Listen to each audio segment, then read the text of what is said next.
महामंत्री आप सबका स्वागत करता हूँ। आज हमारे बीच में इस देश के एक महान संत महामंडलेश्वर गीता मनीषी स्वामी ज्ञानानंद जी महाराज हमारे बीच में हैं। ये अब समय गीता जयंती का शुरू हो गया कि किस प्रकार गीता जयंती के आयोजन होंगे और क्या क्या उस पर हम कार्य करने वाले हैं पूरे विश्व में, और गीता जयंती को शिक्षा से जोड़ के किस प्रकार से काम हम कर रहे हैं और राजस्थान में किस प्रकार से हमारी योजना है। इन सब विषयों पर प्रकाश डालेंगे हमारे महामंडलेश्वर आदरणीय गीता मनीषी जी, जो पूरे विश्व में गीता के प्रचार के लिए गीता घर घर पहुँचे, गीता घर घर का श्रृंगार बने, उस अभियान को लेकर पूरे विश्व में भ्रमण कर रहे हैं।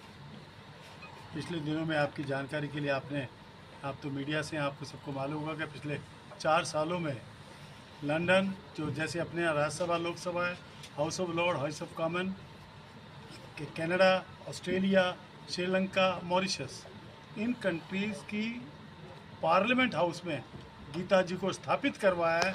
वहाँ के प्रधानमंत्री, राष्ट्रपति ने सब ने मिलकर ऑफिशियल तरीके से उसका श्रेय आदरणीय महामंडलेश्वर जी को जाता है। आज पूरे विश्व में गीता पढ़ी जाने लगी है। गीता की उपयोगिताएँ क्या है?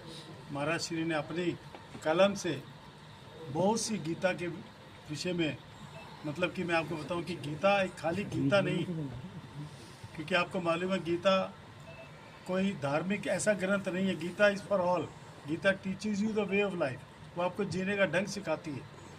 गीता विभिन्न श्रेणियों के लिए, जैसे राजनीतिज्ञों के लिए गीता क्या कहती है, एक अलग पुस्तक। जेल के कैदियों के लिए गीता क्या कहती है, वो एक अलग पुस्तक। डॉक्टर्स के लिए गीता के लिए क्या लिखा है, वो अलग पुस्तक। प्रोफेशनल्स के लिए क्या लिखा है, वो अलग पुस्तक। टीचर्स के लिए क्या लिखा है, वो अलग पुस्तक। विद्यार्थियों के लिए क्या लिखा है, अलग पुस्तक। परिवार के लिए क्या है, यानी इस प्रकार से ना जाने कितने ही संस्करण अलग अलग विषय पे लेके महाराज श्री की कलम से कलमबद्ध हुए हैं, और उसका लाभ पूरा विश्व उठा रहा है। गीता जयंती, इंटरनेशनल गीता महोत्सव हर साल मनाया जाता है। प्रमुख कार्यक्रम कुरुक्षेत्र में होता है। तो मैं समझता हूँ कि अधिक महाराज श्री अपने मुख से ही आपको सारी जानकारी देंगे कि किस प्रकार से गीता जयंती मनाई जा रही है और क्या क्या कार्यक्रम हो रहे हैं, और हम राजस्थान में किस उद्देश्य से आए हैं कि राजस्थान में भी इसका किस तरह से प्रचार हो। आप लोगों के जरिए उस सब बातों पर चर्चा करेंगे। परम श्रद्धेय गीता मनीषी महामंडलेश्वर स्वामी ज्ञानानंद जी।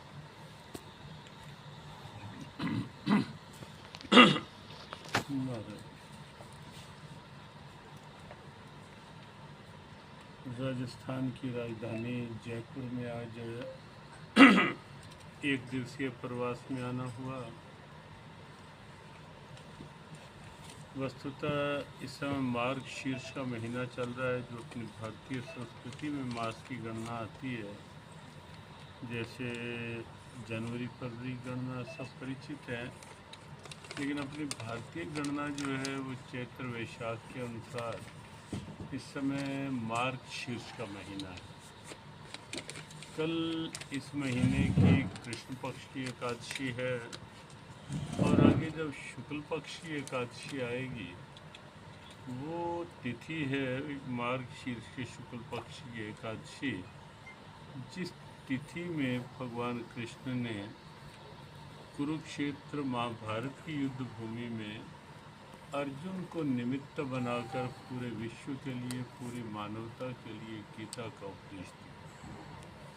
और आप सबकी जानकारी के लिए कि इस वर्ष जो ये तिथि आएगी और गीता जयंती का पर्व आएगा 11 दिसंबर को है, इस वर्ष गीता उपदेश को 5161 वर्ष पूरे हो जाएंगे। जब भगवान कृष्ण ने गीता उपदेश दिया था, अब तक 5161 वर्ष पूरे हो रहे हैं गीता उपदेश के। उस समय एक अर्जुन था जो कहीं न कहीं मोह, शोक और विषाद के अधीन होकर उस समय के अपने कर्तव्य से विमुख हो गया था। तब अर्जुन को गीता सुनाई गई और अर्जुन ने फिर से ये कहा जो अर्जुन विचलित हो गया था, अशांत हो गया था, लड़खड़ा गया था।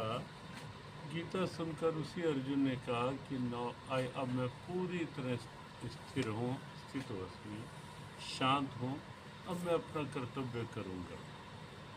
आज जब हम देखते हैं कि अर्जुन की वह मानसिकता एक व्यापक रूप में दिखाई दे रही है, चारों ओर कहीं ना कहीं मन में महाभारत है, अशांति बढ़ रही है, तनाव, टेंशन, स्ट्रेस, डिप्रेशन बढ़ रहे हैं।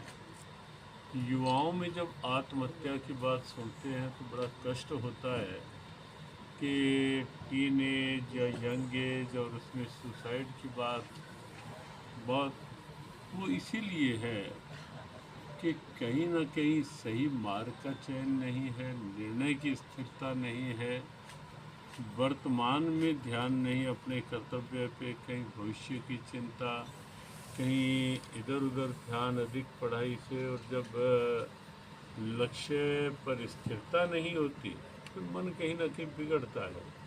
आज पूरे विश्व में देखें, युवाओं को देखें तो समस्याएं हैं, परिवारों में देखें तो कहीं ना कहीं शांति और सद्भाव का अभाव दिखाई दे रहा है।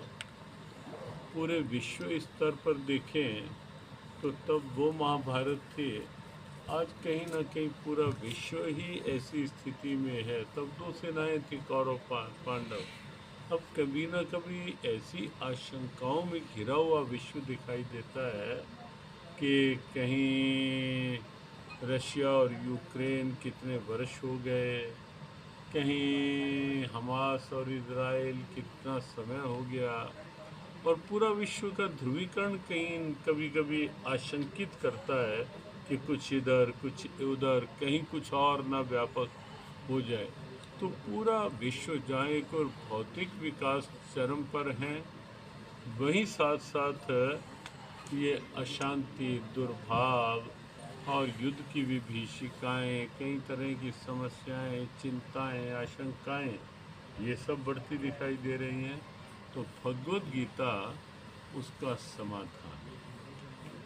भगवद गीता हमारी धार्मिक आस्था है, निश्चित निस्संदेह, लेकिन धार्मिक आस्था के साथ भगवद गीता पूरी तरह हर समस्या का समाधान है। अशांति से शांति की ओर ले जाने की प्रेरणा है भगवद गीता, अस्थिरता से स्थिरता की ओर ले जाने की प्रेरणा है भगवद गीता, दुर्भावनाओं से सद्भावनाओं की प्रेरणा है गीता, बुराइयों से अच्छाइयों की प्रेरणा है गीता।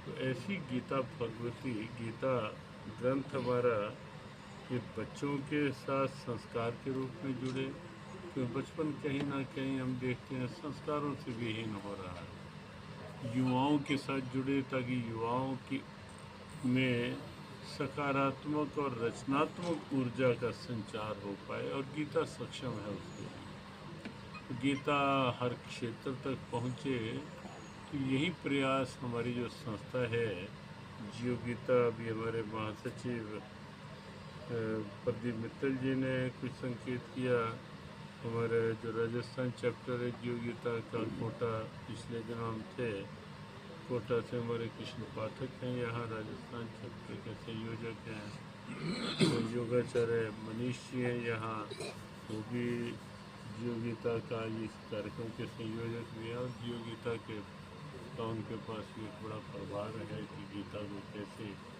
योग के साथ गीता को भी कैसे एक व्यापक प्रेरणा बनाया जाए। तो हमें उम्मीद है कि आप सब भी इस अभियान को शिक्षा के साथ गीता जुड़े। आज हम प्रातःकाल यहाँ के मुख्यमंत्री जी के साथ भी कुछ समय लगा के आए, उनसे भी ऐसा इस बस्ती और यही बात की कि बच्चों को सुसंस्कारित करना बहुत आवश्यक है।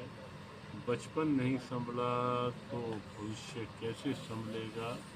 और भगवद गीता के कुछ ऐसे सूत्र जो बच्चों की सरल प्रेरणा बन पाए, वो शिक्षा के साथ जुड़ें, और उसके लिए वो बिल्कुल तैयार भी हुए कि हम शीघ्र ही उसमें सब लोग के साथ शीघ्र ही उसकी आपके साथ और विस्तृत बैठक करके उसकी एक योजना बनाते हैं। और एक अंतिम बात और आपसे कहनी है कि पिछले वर्ष भी हमारा एक आह्वान था गीता जयंती के दिन, और इस वर्ष भी है। पिछले वर्ष हमने एक आह्वान लिया था कि जिस दिन गीता उपदेश हुआ, गीता जयंती के दिन ठीक 11 बजे, जो संभवतः लगभग गीता उपदेश का ही समय था जब भगवान कृष्ण ने उपदेश दिया था, 11 बजे। तो गीता जयंती के दिन 11 बजे 1 मिनट एक साथ गीता पाठ, 3 श्लोक उसमें केवल लिए गए हैं। प्रथम श्लोक, लगभग मध्य का श्लोक और अंतिम श्लोक। एक साथ स्कूलों में, कॉलेज में, यूनिवर्सिटीज़ में, अलग अलग प्रतिष्ठानों में, अनेक रूपों में ये आह्वान, पिछले वर्ष 2 से 2.5 करोड़ लोग इस आह्वान में पूरे विश्व से जुड़े थे। ऑनलाइन, कुछ अपने अपने क्षेत्रों में जुड़े। यहाँ भी गोविंद देव जी के मंदिर में बहुत से लोगों ने मिलकर 11 बजे पाठ किया था। हमारी संयोजन टीम बनी थी यहाँ के लिए भी, और इस वर्ष भी वैसा यहाँ और भी अच्छे ढंग से हो। तो आज मुख्यमंत्री जी ने भी इस आह्वान के में साथ देने का मन बनाया है कि हम भी इसमें, हमें कोई कठिनाई नहीं गीता के लिए, तो इसमें हम भी विचार करके शिक्षा में हर स्तर पर ये आह्वान आगे बढ़े। तो उसके लिए इस बार हम आप सबसे भी ये आग्रह करेंगे कि आप भी सहयोगी बने, ताकि पूरा देश एक सद्भावना के सूत्र में बंधे, समता समरसता के सूत्र में बंधे, और पूरे विश्व में भारत के इस गौरव का शांति और सद्भावना के रूप में एक आह्वान व्यापक व्यावहारिक रूप